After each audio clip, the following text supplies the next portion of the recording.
Hi everyone, good morning. Again we are in our next SS class. Last day we started about the importance of geographical knowledge. I think you understood that and all should read 5 times. Did you read? All you read 5 times, that I mean. Okay. The next topic we need to study into your 5th page, keeping records. What about that? Listen to that. In the medieval kingdoms in India, there were elaborate systems of administration, large-scale trade, and many types of crafts and religious and cultural activities. All this required a keeping of records.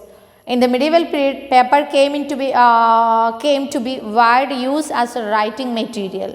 The paper documents that have come down to us are at present preserved in archives. An archive is a collection of historical documents and records of government, family or other organizations. What is saying in that first paragraph? In the medieval kingdoms in India, there were elaborate system of administration. Administration means rule. അല്ലേ, രാജാക്കന്മാർ ഭരിക്കുന്ന കാര്യത്തിൽ ഒരുപാട് ഒരുപാട് systems ഉണ്ടായിരുന്നു medieval kingdoms in ഇന്ത്യയിൽ, medieval ടൈമിലുള്ള രാജാക്കന്മാരിൽ. ലാർജ് സ്കെയിൽ ട്രേഡ്, ഒരുപാട് അളവിലുള്ള കച്ചവടങ്ങൾ. And many types of crafts എന്ന് പറഞ്ഞാൽ കൈകൊണ്ടുണ്ടാക്കുന്ന ഒരുപാട് ഐറ്റംസ്, പലതരത്തിലുള്ള ക്രാഫ്റ്റ്സ്. ആൻഡ് റിലീജിയസ് ആയിട്ടുള്ള എഴുത്തുകൾ. ആൻഡ് കൾച്ചറൽ ആക്ടിവിറ്റീസ്, റിലീജിയസ് ആയിട്ടുള്ള കാര്യങ്ങൾ, മതപരമായിട്ടുള്ള കാര്യങ്ങൾ, കൾച്ചറൽ ആക്ടിവിറ്റീസ് അല്ലെ, ഓരോ ഏരിയാസും അവരുടേതായിട്ടുള്ള പ്രോഗ്രാംസും ഉണ്ടായിരുന്നു. In the medieval kingdoms in India, there were elaborate systems of administration, large-scale trade, and many types of crafts and religious and cultural activities. All this required the keeping of records. ഇതെല്ലാം തോന്നുന്ന രീതിയിൽ, തോന്നുന്ന സമയത്ത് തോന്നുന്ന പോലെ ചെയ്യാൻ പറ്റില്ലായിരുന്നു. ഇതെല്ലാം ആക്യുറേറ്റ് ആയിട്ട് വേണമെന്നുണ്ടെങ്കിൽ which it need records, എഴുതി വെക്കേണ്ടതായിട്ട് വന്നു പലതും അല്ലേ. ഇന്ന സമയത്ത് ഇന്ന രാജാക്കന്മാർ ഭരണം സ്റ്റാർട്ട് ചെയ്തു, പിന്നെയോ ഇത്ര രീതിയിൽ കച്ചവടങ്ങൾ നടത്തി, ആരെല്ലാമായിട്ട് കച്ചവടങ്ങൾ നടത്തി, ഇന്ന രീതിയിലുള്ള ക്രാഫ്റ്റ്സ് അവർ ഡെവലപ്പ് ചെയ്തു, റിലീജിയസ് ആയിട്ടുള്ള പല കാര്യങ്ങൾ അവർ നടപ്പിലാക്കി, ആൻഡ് കൾച്ചറൽ ആക്ടിവിറ്റീസ് നടത്തി. ഇതെല്ലാത്തിലും എഴുത്തുമായിട്ട് ബന്ധപ്പെട്ടു. അതായത് ഇതെല്ലാം എഴുതി വെക്കേണ്ടതായിട്ട്, അല്ലെങ്കിൽ ഇത് എന്തെങ്കിലും തരത്തിൽ ഇതുമായിട്ട് എന്താണ് റെക്കോർഡ് ചെയ്യേണ്ടതായിട്ട് വന്നു. Okay, all this required the keeping of records. In the medieval period, paper came into wide use as a writing material. Medieval time writing material ആയിട്ട് പേപ്പർ വൈഡ് ആയിട്ട് എല്ലാവരും യൂസ് ചെയ്യാൻ തുടങ്ങിയിരുന്നു. The paper documents that have come down to us are at present preserved in archives. The paper documents that have come down to us. പണ്ട് കാലത്തെ paper documents നമ്മൾക്ക് കിട്ടിയിട്ടുണ്ട്. ഇവിടെ എന്താണത്? പ്രസൻറ്റ്, ഇപ്പോൾ, പ്രിസർവ് ഇൻ ആർച്ചീവ്സ്. പണ്ട് കാലത്ത് അവർ ആർച്ചീവ്സിൽ കീപ്പ് ചെയ്തിരുന്നവരാണ്. ആ പണ്ട് കാലത്തെ രാജാക്കന്മാരെല്ലാം ഇത്തരത്തിലുള്ള ഡോക്യുമെൻറ്റ്സ് എല്ലാം എഴുതിയിട്ട് ആർച്ചീവ്സിൽ കീപ്പ് ചെയ്തു. What is archive? In archive, an archive is A collection of historical documents. An archive എന്ന് പറഞ്ഞാൽ ഹിസ്റ്റോറിക്കലായിട്ട് ഓരോ രാജാക്കന്മാരും എഴുതി വെച്ചിട്ടുള്ള സംഭവങ്ങൾ, ഹിസ്റ്റോറിക്കലായിട്ടുള്ള ഈ ഡോക്യുമെൻറ്റ്സ് കീപ്പ് ചെയ്യുന്ന പ്ലേസാണിത് ആർച്ചീവ് എന്ന് പറയുന്നത്. ആൻഡ് റെക്കോർഡ്സ് ഓഫ് ഗവൺമെൻറ്, ഒന്നുകിൽ എന്താണ് historical documents and records of government. ഒരു രാജാവിൻ്റെ ഗവൺമെൻറ് ആണെങ്കിൽ ആ ഗവൺമെൻറ്റിൻ്റെ ഓരോ കാര്യങ്ങളും എഴുതി വെച്ചിട്ടുള്ള റെക്കോർഡ്സ് കീപ്പ് ചെയ്യാനുള്ള പ്ലേസ്. അല്ലെങ്കിൽ ഫാമിലിക്ക് വേണ്ടിയിട്ടും ചിലപ്പോൾ ആർച്ചീവ്സ് ഉണ്ടാവും, അവരുടേതായിട്ടുള്ള കണക്കുകളും വിവരങ്ങളും സംഭവങ്ങളെല്ലാം എഴുതി കീപ്പ് ചെയ്യുന്ന പ്ലേസിനെയാണ് ആർച്ചീവ്സ് എന്ന് പറയുന്നത്. ഓർ അതർ ഓർഗനൈസേഷൻ, എന്തെങ്കിലും തരത്തിലുള്ള ഓർഗനൈസേഷനോ ഫാമിലിക്കോ ഗവൺമെൻറ്റിനോ അല്ലെങ്കിൽ ഗവൺമെൻറ്റോ കീപ്പ് ചെയ്യുന്ന അവരുടെ ഹിസ്റ്റോറിക്കലായിട്ടുള്ള റൈറ്റിങ്സ്, ഡോക്യുമെൻറ്റ്സ് കീപ്പ് ചെയ്യുന്ന പ്ലേസിനെയാണ് വി ക്യാൻ കോൾ ആർച്ചീവ്സ്. അപ്പോൾ നമ്മൾക്ക് പണ്ട് കാലത്തെ വിവരങ്ങൾ മെയിനായിട്ടും കിട്ടിയിരുന്നത് ഈ historical documents from archives. Did you understand? Okay, the next paragraph. Medieval documents and inscriptions include records of land revenue and land grants, works of religious literature, and secular works such as writings on travels, history, and science. Most of the historical works are prasastis or eulogies, which are writings praises somebody, usually a ruler. One exception is Kalhana's Rajatarangini, a history of Kashmir in Sanskrit verse written in the 12th century.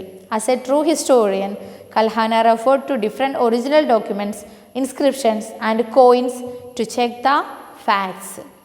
Okay, what about the second paragraph?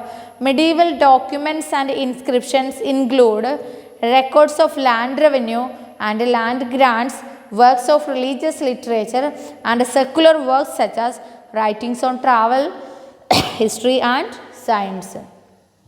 Medieval documents എന്ന് പറഞ്ഞാൽ medieval ടൈമിൽ എഴുതി keep ചെയ്തിരുന്ന ആ documents and inscriptions എന്ന് പറഞ്ഞാൽ ചുമരിലും കല്ലിലും അല്ലെങ്കിൽ എന്തെങ്കിലും വാൾസിലും അല്ലെങ്കിൽ മതിലിലെല്ലാം എഴുതി വെച്ചിരിക്കുന്നതാണ് ഇൻസ്ക്രിപ്ഷൻസ് എന്ന് പറയുന്നത്.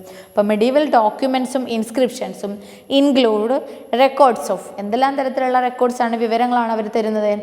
ഈ റെക്കോർഡ്സ് ഓഫ് ലാൻഡ് റവന്യൂ, അന്നത്തെ കാലത്ത് ലാൻഡിന് എങ്ങനെ റവന്യൂ പിരിച്ചു, എങ്ങനെയെല്ലാം പിരിച്ചു, ഏതെല്ലാം തരത്തിൽ പിരിച്ചു. ആൻഡ് ലാൻഡ് ഗ്രാൻഡ്സ് എന്ന് പറഞ്ഞാൽ ഒരു രാജാവ് അല്ലെങ്കിൽ ഒരുപാട് ലാൻഡുള്ള ആളുകൾ രാജാവിന് ഗ്രാൻഡായിട്ട് കൊടുക്കുക, ഗിഫ്റ്റായിട്ട് കൊടുക്കുക, അല്ലെങ്കിൽ രാജാവ് ആർക്കെങ്കിലും ഇഷ്ടപ്പെട്ട ആളുകൾക്ക് ഗിഫ്റ്റായിട്ട് ലാൻഡ് കൊടുക്കുക. That is land grand. അത്തരത്തിലുള്ള ഗിഫ്റ്റായിട്ട് കൊടുക്കുന്നതിനെ റെക്കോർഡ് ചെയ്ത് വെക്കും, എഴുതി വെക്കും. അപ്പോൾ അത്തരത്തിലുള്ള ലാൻഡ് ഗ്രാൻഡ്സിനെ കുറിച്ച് വർക്ക്സ് ഓഫ് റിലീജിയസ് ലിറ്ററേച്ചർ, മതത്തെക്കുറിച്ചുള്ള എഴുതി വെച്ചിട്ടുള്ള വർക്കുകൾ. ആൻഡ് സെക്കുലർ വർക്ക് മീൻസ് മതത്തെക്കുറിച്ച് അല്ലാതെയുള്ള വർക്ക്. അത് ഏതെല്ലാമാണ്? റൈറ്റിങ്സ് ഓൺ ട്രാവൽ, യാത്ര ചെയ്തതിനെക്കുറിച്ച് എഴുതി വെക്കുക. ഹിസ്റ്ററി ആൻഡ് സയൻസ്, ഹിസ്റ്ററിയെക്കുറിച്ചും സയൻസിനെ കുറിച്ചും എഴുതി വെക്കുക. ഈ തരത്തിലുള്ള റൈറ്റിങ്സ് ആയിരുന്നു മെഡീവൽ ഡോക്യുമെൻറ്റ്സിലും ഇൻസ്ക്രിപ്ഷൻസിലും ഉണ്ടായിരുന്നത്. Did you understand?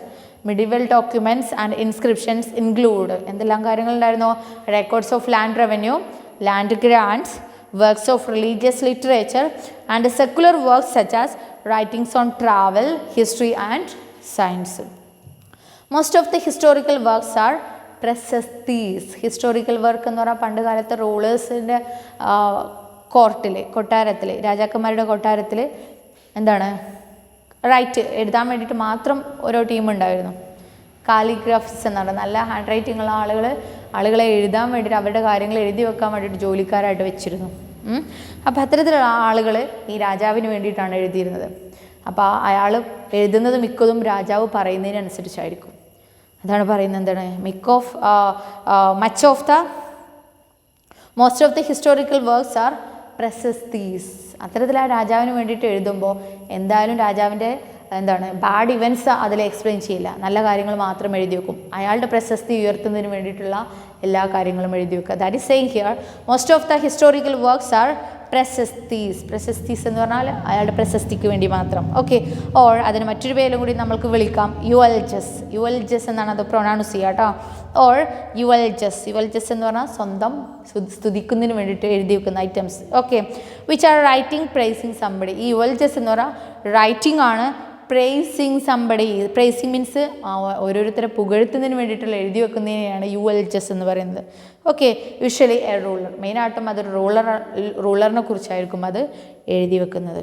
Okay, one exception is Kalhana's Rajatarangini. എന്നാൽ എല്ലാതും പ്രശസ്തീസ് അല്ല, യുവൽജസ് അല്ല.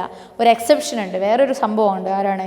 കൽഹാന എന്നുള്ള എഴുത്തുകാരന്. കൽഹാനയുടെ രാജതരംഗിണി എന്നുള്ള ബുക്ക് റൈറ്റിങ്സ്. ഇപ്പോൾ കൽഹാനാസ് രാജതരംഗിണി എപ്പോഴും പലതരത്തിൽ ക്വസ്റ്റ്യൻ ചോദിക്കാറുണ്ട്. You can understand that Kalhana's Rajatarangini. Kalhana a medieval time റൈറ്ററാണ്, ഓതറാണ്. His main work was Rajatarangini. Okay, Kalhana's Rajatarangini a history of Kashmir in Sanskrit verse. സംസ്കൃതത്തിൽ കാശ്മീരിനെ, ഇന്ത്യയിലെ കാശ്മീരിനെ കുറിച്ച് ഇയാൾ എഴുതിയിട്ടുള്ള സത്യസന്ധമായിട്ടുള്ള കാര്യങ്ങളാണ് കൽഹാനിയുടെ രാജതരംഗിണിയിലുള്ളത്. Okay, then as a true in the 12th സെഞ്ചുറിയിലാണ് ഇയാൾ ഇത് എഴുതിയിട്ടുള്ളത്.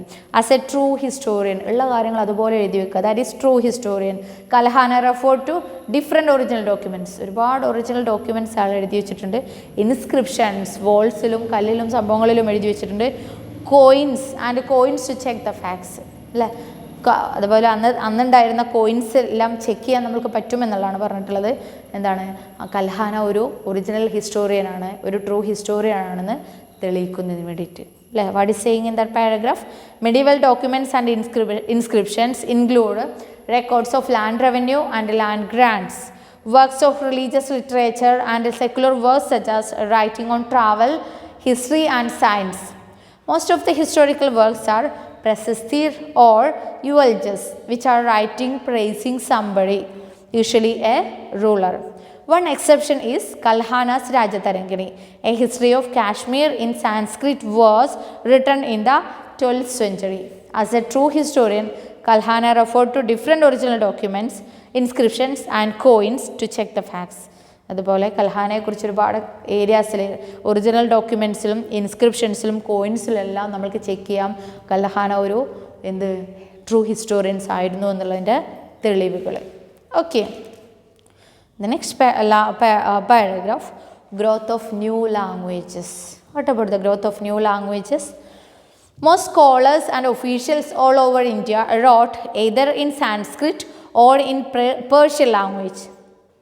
Most of the scholars, അറിവുള്ള ആളുകൾ, officials all over India wrote mainly two languages, either in Sanskrit or in Persian language. Regional languages came into wide use in the regional kingdoms. Main ആയിട്ടുള്ള scholars എല്ലാം 2 languages ആണ് use ചെയ്തിരുന്നത്, Sanskrit and Persians. എന്നാൽ regional languages came in to wide use in regional kingdoms. Regional kingdoms means ഓരോ റീജിയൻസിനെ locate ചെയ്ത് ഭരിക്കുന്ന രാജാക്കന്മാരാണ് അവിടെയുള്ള ലാംഗ്വേജസ് മാത്രം യൂസ് ചെയ്തിരുന്നത്. Okay, regional kingdoms, for example തെലുങ്കാനി is a regional language was used in Telangana, Kannada in Karnataka, Sindhi in Sindh, Kashmiri in Kashmir, Awadhi in Uttar Pradesh, a form of Hindi. ഹിന്ദിയുടെ മറ്റൊരു രൂപമാണ് അവധി ലാംഗ്വേജ്, അവിടെ ഉത്തർപ്രദേശിൽ യൂസ് ചെയ്യുന്നത്. ഗുജറാത്തി ഇൻ ഗുജറാത്ത് ആൻഡ് ഗൗരി ഇൻ ബംഗാൾ. ഇതെല്ലാം റീജിയണൽ ലാംഗ്വേജസ് ആണ്. ഈ ലാംഗ്വേജസ് എല്ലാം യൂസ് ചെയ്തിരുന്നത് ഇത്രയും റീജിയൻസിൽ മാത്രമായിരുന്നു. Okay, many literary works were composed in these languages. Many literary works means അന്നത്തെ എഴുതിയിട്ടുള്ള പല ഐറ്റംസും ഈ ലാംഗ്വേജസ് യൂസ് ചെയ്തിട്ടുണ്ട്. Okay, these works provide valuable historical informations. That is saying growth of new languages. Most scholars and officials all over India wrote either in Sanskrit or in Persian language. Regional languages came into wide use in regional kingdoms. For example, Telangani was used in Telangana, Kannada in Karnataka, Sindhi in Sindh, Kashmiri in Kashmir, Awadhi in Uttar Pradesh, Gujari in Gujarat and Gauri in Bengal. Many literary works were composed in these languages. These works provide valuable historical informations. Did you understand? Okay, one second.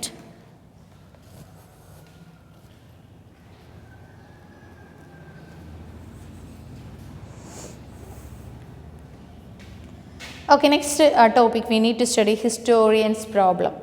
Historians എന്ന് പറഞ്ഞാൽ നമ്മുടെ പണ്ട് കാലത്തെ വിവരങ്ങൾ വെച്ചിട്ട് ഈ ഓതേഴ്സും ഈ സ്കോളേഴ്സും എല്ലാം അവരുടെ ഇൻസ്ക്രിപ്ഷൻസിലും അതുപോലെ അവരുടെ റൈറ്റിങ്സിലെല്ലാം എഴുതി വെച്ചിട്ടുള്ള കാര്യങ്ങളിൽ നിന്ന് വിശകലനം ചെയ്ത് കാര്യങ്ങൾ മനസ്സിലാക്കി നമ്മളിവിടെ അങ്ങനെയൊക്കെയായിരുന്നു ഇങ്ങനെയൊക്കെയായിരുന്നു എന്ന് കാര്യങ്ങൾ എഴുതിയുണ്ടാക്കുന്ന, ഇന്ത്യയിൽ ഇത്രയും സമയത്ത് ഇങ്ങനെയായിരുന്നു എന്നൊക്കെ എഴുതിയുണ്ടാക്കുന്ന ആളുകളാണ് ഹിസ്റ്റോറിയൻസ് അല്ലേ. അപ്പോൾ ഈ ഇൻസ്ക്രിപ്ഷൻസിൽ നിന്നും ഈ സ്കോളേഴ്സിൻ്റെ എഴുത്തിൽ നിന്നെല്ലാം അവർ ചെക്ക് ചെയ്തു എഴുതിയുണ്ടാക്കണം.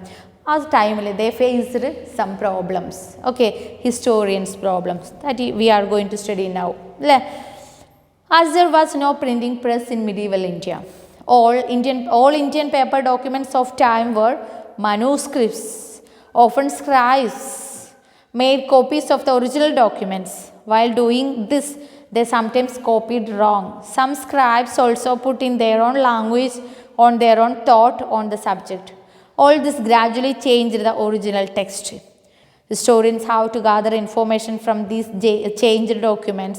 If they cannot find original documents, this is difficult because historian has to study all the available version carefully and cross-check the contents against other dependable evidences. What is the one problem of historians? As there was no printing press in the medieval India. Medieval India paper ഒരു writing material ആയിട്ട് widely use ചെയ്തു, എന്നാൽ printing presses ഉണ്ടായിരുന്നില്ല. എല്ലാം എന്തായിരുന്നു? All Indian paper documents of time were manuscripts. Manuscripts means hand written documents, കൈകൊണ്ട് എഴുതിയിട്ടുണ്ടാക്കിയിട്ടുള്ള documents ആയിരുന്നു. Often scribes. Scribes means people who are employed to keep records. Archives നമ്മൾ കണ്ടു അല്ലെ? ആർച്ചീവ്സ് എന്ന് പറഞ്ഞാൽ ഈ റെക്കോർഡ്സ് എല്ലാം കീപ്പ് ചെയ്യുന്ന പ്ലേസിനെയാണ് ആർച്ചീവ്സ് എന്ന് പറയുന്നത്. ആർച്ചീവ്സിനെ നോക്കി നടത്തുന്ന ആളാണ് സ്ക്രൈബ്സ്. സ്ക്രൈബ്സ് എന്ന് പറഞ്ഞാൽ ജോലിയുടെ പേരാണ് കേട്ടോ. സ്ക്രൈബ്സ് ചോദിക്കാറുണ്ട്. Scribes who are people employed to keep records. Records keep ചെയ്യാൻ വേണ്ടിയിട്ടൊരു ജോലിക്കാരൻ വെക്കും, അയാളെയാണ് സ്ക്രൈബ്സ് എന്ന് പറയുന്നത്. Often scribes made copies of the original documents അല്ലേ? ഒറിജിനൽ ഡോക്യുമെൻറ്റ്സ് ചിലപ്പോൾ കേടുവന്ന് പോകുന്ന സമയമൊക്കെ ആകുമ്പോൾ എന്ത് ചെയ്യും? ഈ സ്ക്രൈബ്സ് എന്ത് ചെയ്യും? അതെല്ലാം എഴുതിയിട്ട് വേറൊരു പേപ്പറിലോട്ട് പകർത്തി എഴുതും. So scribes made copies of the original documents. Some scribes also put in their own language. ചിലപ്പോൾ ഒറിജിനൽ ഡോക്യുമെൻറ്റ്സ് അതിലുള്ള ലാംഗ്വേജ് അയാൾക്ക് അറിയാം, ചിലപ്പോൾ അയാളുടെ വേറൊരു ലാംഗ്വേജിലായിരിക്കും അയാൾ വീണ്ടും റീറൈറ്റ് ചെയ്യുന്നത്. His own language or there own thoughts on the subject. ചിലപ്പോൾ ഒരു കാര്യം എഴുതിക്കൊണ്ടിരിക്കുമ്പോൾ ഇതിപ്പോൾ അങ്ങനെ വരാൻ പാടില്ലല്ലോ, രാജാവ് ഇങ്ങനെ ചെയ്യേണ്ടായിരുന്നല്ലോ എന്ന് പറഞ്ഞിട്ട് ചിലപ്പോൾ അയാളുടെ ചിന്തക്കനുസരിച്ച് അയാൾ അത് മാറ്റി എഴുതും. Okay, all this gradually change the original text. അപ്പോൾ ഒറിജിനൽ ടെക്സ്റ്റിൽ നിന്ന് എൻറ്റയർലി ഡിഫറെൻ്റ് ആയിട്ടുള്ളൊരു സംഭവമായിരിക്കും സ്ക്രൈബ്സ് എഴുതിയിട്ടുണ്ടാക്കുക. അപ്പോൾ historian how to gather information from these changed documents. ഈ സ്ക്രൈബ്സ് ചേഞ്ച് ചെയ്തിട്ടുള്ള ഡോക്യുമെൻറ്റ്സ് എന്ന് വേണം ഹിസ്റ്റോറിയൻസ് വിവരങ്ങളെല്ലാം ശേഖരിക്കേണ്ടത്. For write the history of India. So if they cannot find original documents ഇയാൾക്ക് ഹിസ്റ്റോറിയൻസ് കിട്ടിയില്ല എന്നുണ്ടെങ്കിൽ this is difficult because historian has to study all the available version carefully. കിട്ടിയിട്ടുള്ള സംഭവങ്ങളെല്ലാം നല്ല രീതിയിൽ, ചിലപ്പോൾ സ്ക്രൈബ്സ് എഴുതിയത് ഇങ്ങനെയായിരിക്കും, വേറെ വിവരത്തിലും ചിലപ്പോൾ വേറെ വിവരമായിരിക്കും കിട്ടിയിട്ടുണ്ടാവുക.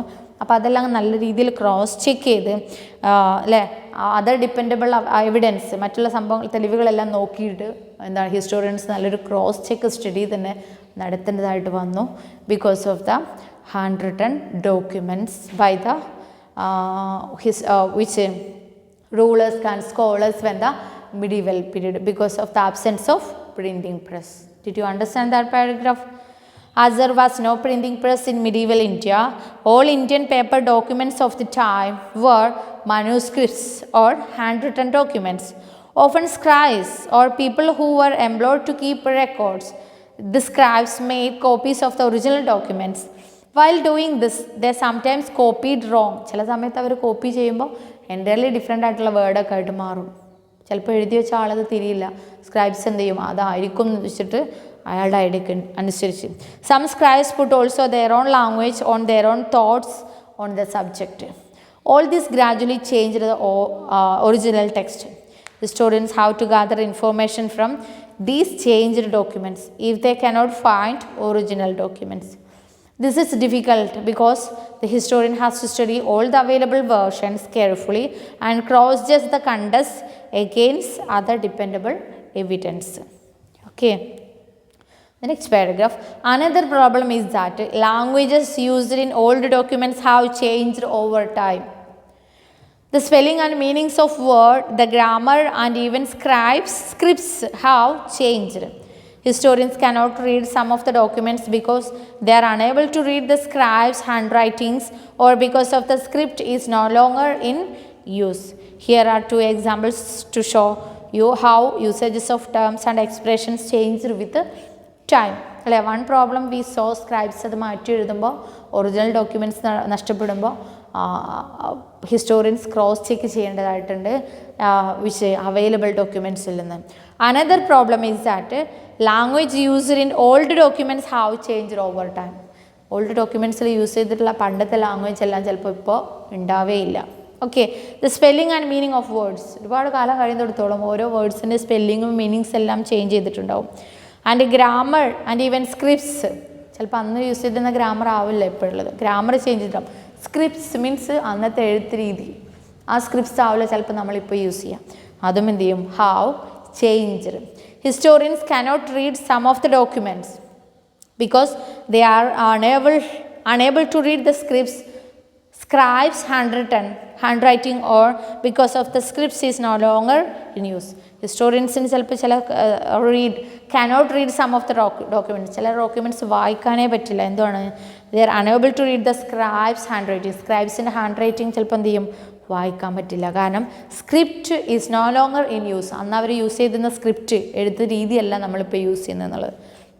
ഓക്കെ അല്ലേ? ഫോർ എക്സാമ്പിൾ എന്താണ്, ഞങ്ങളൊക്കെ മലയാളം പഠിച്ചിരുന്ന ചെറിയ കുട്ടിയായിരുന്ന മലയാളം പഠിച്ചിരുന്ന സമയത്ത് ഞങ്ങൾക്ക് കൂട്ടി എഴുതാമായിരുന്നു. ഫോർ എക്സാമ്പിൾ ക കു എന്നുള്ളത് ഞങ്ങൾ ഇങ്ങനെ എഴുതിയിരുന്നു, കു. ഇപ്പം നിങ്ങളെങ്ങനെ എഴുതുന്നത്? ഇങ്ങനെയാണ് അല്ലേ? ഫോർ എക്സാമ്പിൾ രു, ഒരു എന്നൊക്കെ ഞങ്ങൾ എഴുതിയിരുന്നത് ഇങ്ങനെയാണ്. ഇപ്പം അത് അങ്ങനെ എഴുതാൻ പറ്റില്ല. ഇപ്പം എങ്ങനെയാണ് രു എന്നാണ് എഴുതുന്നത്? ഇങ്ങനെ തന്നെ എഴുതണം. അപ്പോൾ ഒരുപാട് കാലം കഴിയുമ്പോൾ ഈ എഴുത്തിൻ്റെ രീതി തന്നെ മാറും. അതാണ് സ്ക്രിപ്റ്റ്സ് മാറുക എന്ന് പറയുന്നത്. അപ്പോൾ സ്ക്രൈബ്സ് അത് എഴുതി വെച്ചിരുന്ന സമയത്ത് അവർ യൂസ് ചെയ്തിരുന്ന സ്ക്രിപ്റ്റ് ഇപ്പോൾ ഹിസ്റ്റോറിയൻസിന് വായിക്കാൻ പറ്റുന്നില്ല എന്നുള്ളത് മറ്റൊരു problem. Okay, here are 2 examples to show how the usages of terms and expressions change with the time. Next 2 പാരഗ്രാഫിലായിട്ട് 2 എക്സാമ്പിൾസ് ആണ് പറയുന്നത്. That we can study in the next class. Now we have no time for that. So what we studied today, that you should study or read 5 terms minimum and to understand what are the important points there. If you have any doubt, you can ask to me.